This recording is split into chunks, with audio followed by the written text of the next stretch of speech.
오늘 본문 에스겔 23장은 유다에 대한 비유와 하나님의 심판 예언입니다. 2절을 보면 하나님은 에스겔에게 두 여인, 어머니와 딸에 관한 말씀을 시작하십니다. 그 어머니와 딸이 애굽에서 행음하였다고 지적하십니다.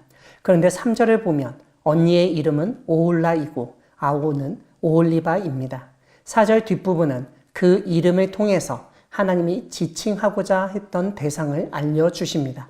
오홀라는 사마리아이고 오홀리바는 예루살렘입니다. 5절을 보면 오홀라가 하나님께 속하였을 때 행음하여 그가 연애하는 자, 곧 그의 이웃 아수르 사람을 사모하였다고 지적하십니다. 하나님께 속하였다는 것은 하나님과의 특별한 관계, 다시 말씀드리면 결혼 관계, 언약 관계에 있었다는 것을 전제로 합니다. 부부 사이에서는 있어서는 안 되는 불륜처럼 하나님은 오홀라가 하나님 앞에서 다른 존재와 행음하였다고 말씀하십니다. 여기서의 행음은 우리가 생각하듯 남녀의 육체적인 관계를 비유적으로 이해하는 것을 전제로 합니다. 하지만 우리가 알고 있듯 단순히 하나님을 버리고 우상 숭배한 것으로만 이해해서도 안 됩니다. 오늘 본문 5절에서 알려주듯 오홀라, 즉 사마리아가 사모하고 행음한 대상은 아수르였는데 이것은 하나님을 버리고 아수르와 정치적인 동맹을 하였다는 것을 의미합니다. 이러한 정치적인 동맹은 아수르의 신앙, 그 종교를 받아들이는 것으로 연결됩니다. 다시 말씀드리면 아수르의 이방 신들을 북이스라엘, 사마리아에서도 섬기게 되었다는 것을 의미합니다. 이것이 하나님 앞에서는 행음이었던 것입니다. 6절을 보면 오홀라가 사모했던 아수르 사람의 모습을 묘사합니다. 자색 옷을 입은 고관과 감독이고 준수한 청년이고 말타는 자들이라고 설명합니다. 8절은 이 오홀라의 행음하는 습성이 젊었을 때부터 있었다고 지적하십니다. 9절에서 하나님은 그렇게 행음을 한 오홀라의 운명을 알려주시는데 오홀라를 정들고 연애하는 아수르 사람의 손에 넘기셨다고 말씀하십니다. 아수르 사람의 손에 넘기셨다는 말은 오홀라, 즉 사마리아의 소유권을 넘기셨다는 뜻입니다. 10절은 아수르의 침략과 지배로 겪은 북이스라엘, 사마리아의 처참한 상황을 묘사합니다. 무엇보다 그들이 그렇게 정들어 있고 연애하던 아수르가 얼마나 무섭게 돌변하고 사람을 죽이고 학대하는지를 잘 보여줍니다. 하나님은 그들이 사모하던 아수르 사람을 통해서 사마리아를 심판하셨던 것입니다. 배우자를 배신하고 버린 사람의 운명은 비참할 수밖에 없습니다. 11절을 보면 이러한 오홀라, 사마리아의 운명, 그 결말을 보고서도 그 동생이었던 오홀리바, 즉 예루살렘은 그 언니보다 음욕을 더하며 그 언니의 가늠함보다 간음이 더 심하였고 더 부패하였다고 지적하십니다.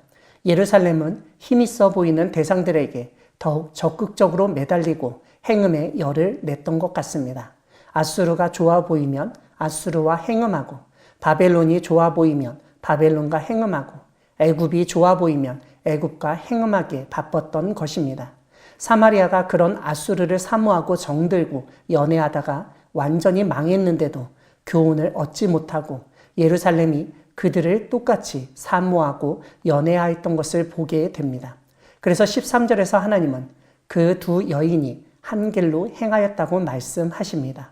사마리아처럼 예루살렘도 더러워졌다고 탄식하십니다.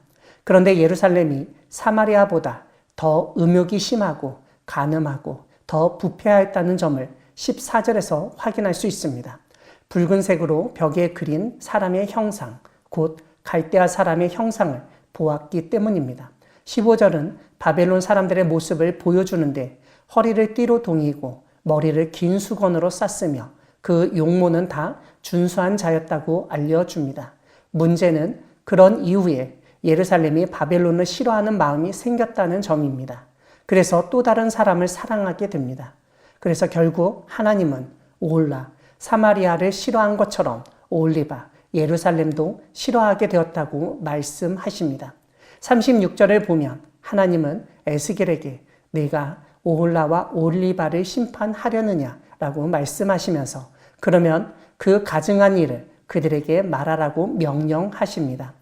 45절에서 하나님은 의인이 간통한 여자들을 재판함같이 재판하며 피를 흘린 여인을 재판함같이 재판하겠다고 선언하시며 47절에서는 무리가 그들을 돌로 치며 칼로 죽이고 그 자녀도 죽이며 그 집들을 불사르리라고 선포하십니다.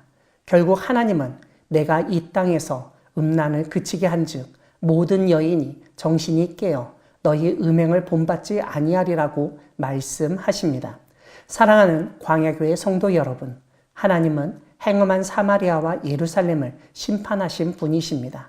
사마리아와 예루살렘은 하나님의 백성 그리고 왕국의 수도로서 하나님만 섬기고 하나님과의 계약을 충실히 이행하지 못했습니다.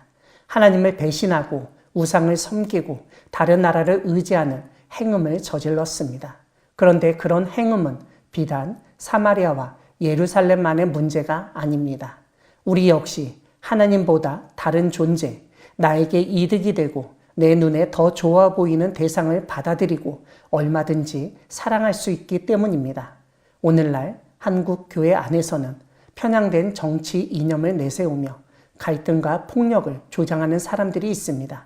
문제는 그런 주장과 가짜 뉴스를 교회 다니는 성도들이 그대로 믿고 따른다는 점입니다. 또한 어떤 사람들은 미국이 하는 일은 모두 옳다고 여기고 정당화합니다. 이스라엘에 대해서도 마찬가지입니다. 반성경적이고 비윤리적이고 제국주의적인 면을 애써 무시하곤 합니다. 신앙의 사대주의일 수도 있고 정치적 사대주의일 수도 있습니다. 사마리아와 예루살렘은 그러다 망했습니다. 하나님과의 관계가 깨어지지 않게 조심해야 합니다. 보암직도 하고 먹음직도 하고 지혜롭게 할 만큼 탐스러운 것이 있어도 우리는 그것을 따먹어서는 안 됩니다. 행음의 유혹에 빠지지 않고 하나님만 사모하여 온전한 관계를 유지하는 우리 모두가 되기를 소망합니다. 아멘.